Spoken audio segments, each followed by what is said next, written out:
Hi, my name is Lerato and I'm an emotional intelligence coach. And this is Emotionally in Tune, brought to you by After Dark with Kaise. In this episode, we'll be talking about why we're tired, the emotional labor that comes with being human, and why we're exhausted. Let's begin.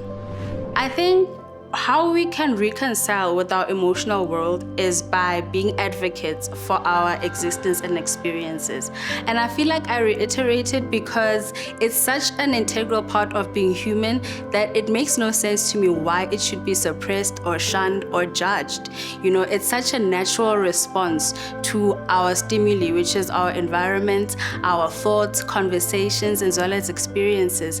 And we're tired because we're trying to explain it away. We're trying to make sense of everything instead of feeling our way through it. And sometimes what our bodies are calling us to do is to be in touch with our nervous systems. I know that's a bit of a buzzword, but it is so true that our bodies keep the score. We can always identify what we feel by where we feel it in our body. We'll know the stress from the tension in our shoulders, or maybe the shame in our chest, or the sadness in our chest. So sometimes our bodies are communicating these experiences to us and calling us to slow down and listen. So the intelligence that comes with it is knowing when to defy expectations to not listen to your body and instead be so in tune that you can articulate what you're experiencing, what you're going through, and what it means for you and those around you if it's important, but mostly language for you. I believe that women are conditioned to believe that they are emotional beings.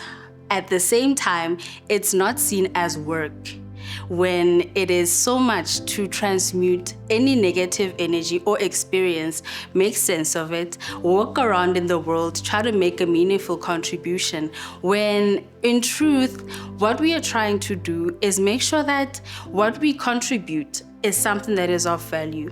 So to make sure that it's not a chronic state of being tired, we have to have the safety to express our emotions. What they need to be is be heard.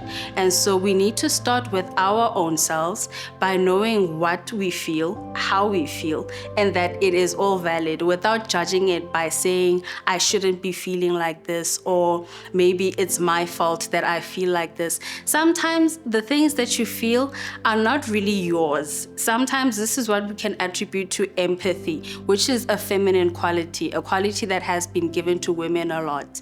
But sometimes it also means that knowing what you feel and what is someone else's to feel gives you that authority to have boundaries over your emotional experiences so that you don't feel overwhelmed over time. Sometimes people don't do the work of acknowledging their feelings, and so they project, they deflect, they gaslight, they do all of these things to make sure that your lived experience is not on your terms, by your narrative, rather by what they are feeling that they are not able to contain and then give it on to you.